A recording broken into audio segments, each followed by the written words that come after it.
আসসালামু আলাইকুম ভিউয়ার্স, আজকে আবারও দুনিয়ার সবথেকে সহজ পদ্ধতিতে সিরিজ পিঠার রেসিপিটি নিয়ে চলে আসলাম নাহিদাসের কিচেনটিতে। আশা করি আজকের এই রেসিপিটা আপনাদের খুব বেশি ভালো লাগবে।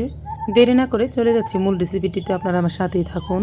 প্রথমে আমি এখানে কিছু কলা পাতা কেটে একদম ধুয়ে পরিষ্কার করে নিয়েছি, মুছে দেখতে পাচ্ছেন। আর এখানে আমি লাপ আকৃতির কয়েকটা দাগ কেটে নিয়েছি। আর আমি সবগুলো পিঠাই কিন্তু আজকে লাপ আকৃতির তৈরি করব, তার জন্য যাতে সবগুলো পিঠা এক সাইজের হয় তার জন্য আমি এক সাইজ করে লাপের দাগ কেটে নিয়েছি। আর পিঠাগুলো একটু বড় বড় হবে। এখন পিঠাটা ডো তৈরি করব। এরকম মেজারমেন্ট কাপের 1 কাপ নিয়ে নিচ্ছি আমি এখানে সিদ্ধ চাউলের গুঁড়ো। এই চাউলের গুঁড়োটা আমার ফ্রোজেন করা ছিল, তবে আপনারা চাইলে এখানে আতপ চাউলের গুঁড়োও নিতে পারেন। এখন এখানে আমি হাফ চা চামচেরও কম দিয়ে দিচ্ছি লবণ। এখন আমি কুসুম গরম পানির থেকেও বেশি গরম পানিটা দিয়ে দিচ্ছি, তবে আপনারা যদি নর্মাল চাউলের গুঁড়া নেন সেই ক্ষেত্রে আপনারা কুসুম গরম পানি দিয়ে ডোটাকে তৈরি করে নেবেন।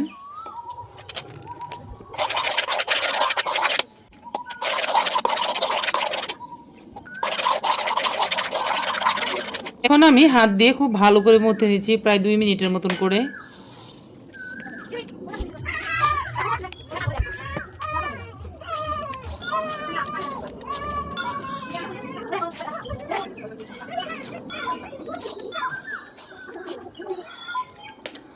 ডোটা আমার খুব ভালো করে মথে নেওয়া হয়ে গেছে, একদম সফট হয়েছে দেখতে পাচ্ছেন। এখন আমি এই ডোটাকে দুভাগে ভাগ করে নিচ্ছি ফুড কালার দেওয়ার জন্য। তবে আপনারা যদি ফুড কালার পছন্দ করেন তাহলে দিবেন, আর যদি ফুড কালার ভালো না লাগে তাহলে কিন্তু আপনারা স্কিপ করতে পারেন। আমি আজকে 3টি কালার রাখবো। প্রথমে আমি এখানে রেড ফুড কালার মিশিয়ে নেব, তারপরে আমি এখানে ইয়েলো কালার মিশিয়ে নেব। তার জন্য প্রথমে আমি এইখান থেকে সাদা কালারের কতগুলো ডো উঠিয়ে রাখতেছি একটা বাটির ভিতর।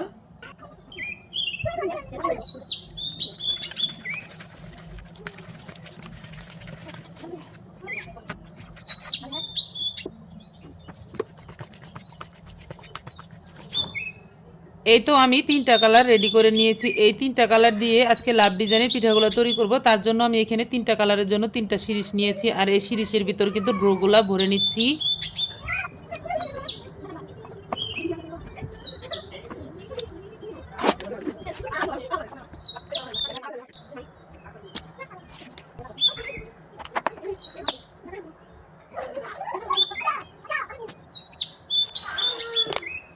এই তো আমার 3টা শিরিষ কিন্তু ভরা হয়ে গেছে। এখন পিঠাগুলো তৈরি করে আপনাদেরকে দেখিয়ে দিচ্ছি।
একটা পিঠা আমার তৈরি করা হয়ে গেছে, আরও একটা আপনাদেরকে তৈরি করে দেখিয়ে দিচ্ছি।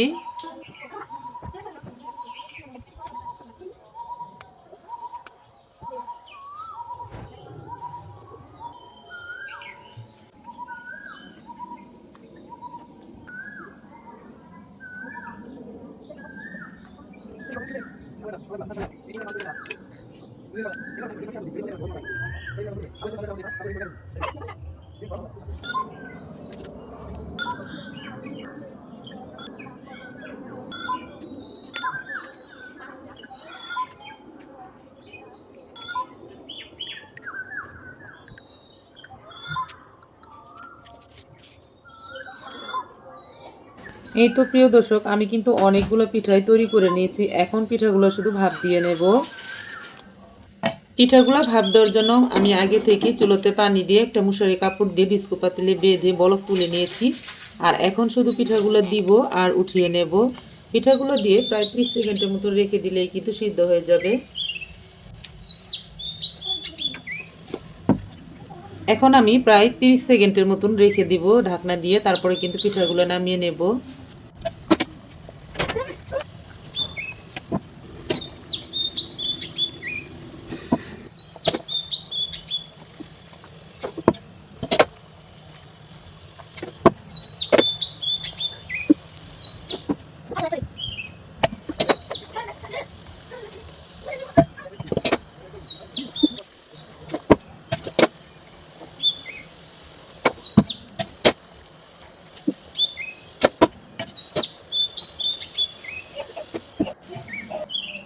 এই তো প্রিয় দর্শক, সবগুলোই কিন্তু আমার ভাত দিয়ে নেওয়া হয়ে গেছে। এখন এই পিঠাগুলো আমি আপনাদেরকে ছাড়িয়ে দেখিয়ে দিচ্ছি, আপনাদেরকে একদম কাছ থেকে ছাড়িয়ে দেখিয়ে দিচ্ছি আসলে পিঠাগুলা কতটা বেশি সুন্দর আর কতটা বেশি লোভনীয় হয়েছে।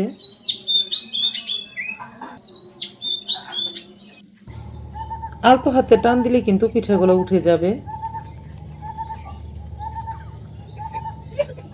এই তো দেখতে পাচ্ছেন আমি অনেক বড় বড় পিঠা তৈরি করে নিয়েছি, আর পিঠাটা কত বেশি লোভনীয় হয়েছে। আর এভাবে কিন্তু আমি সবগুলাই ছাড়িয়ে নিচ্ছি, দেখতে পাচ্ছেন এই যে।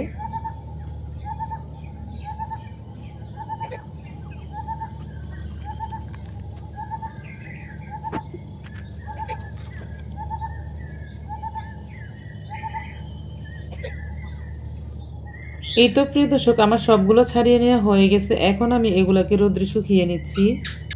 এই তো প্রিয় দর্শক, দেখতে পাচ্ছেন শিরিষ পিঠাগুলো কিন্তু আমার রেডি করা হয়ে গেছে। তবে আমি কিন্তু একটু কম করেই তৈরি করেছি আজকে। দেখতে পাচ্ছেন এই প্লেটে যতগুলো দেখা যায় ততগুলো, যেহেতু পিঠাগুলো আমি অনেক বড় বড় তৈরি করেছি তার জন্য কিন্তু একটু কম করেই তৈরি করেছি। তবে আপনারা চাইলে কিন্তু বেশি করে তৈরি করতে পারবেন। আর এই পিঠাগুলো কিন্তু আপনারা ঈদ উল ফিতরের দিনে সকালবেলা সেমাইয়ের সাথে কিন্তু ভেজে খেতে পারবেন। আর এটা কিন্তু সেমাইয়ের সাথে ভেজে খেতে কিন্তু অনেক মজা লাগে। তো এখন এই শুকনো পিঠাগুলো কিন্তু আপনারা সারা বছরের জন্য সংরক্ষণ করতে পারবেন একটি এয়ারটাইট বক্সে রেখে। তবে আমি আপনাদেরকে আজকে ভেজে দেখিয়ে দেব। এখন আমি পিঠাগুলো ভেজে নেওয়ার জন্য একটা কড়াইয়ের ভিতর পর্যাপ্ত পরিমাণ সয়াবিন তেল দিয়ে খুব ভালো করে গরম করে নিচ্ছি। তারপর আমি পিঠাগুলো দেব আর উঠিয়ে নেব।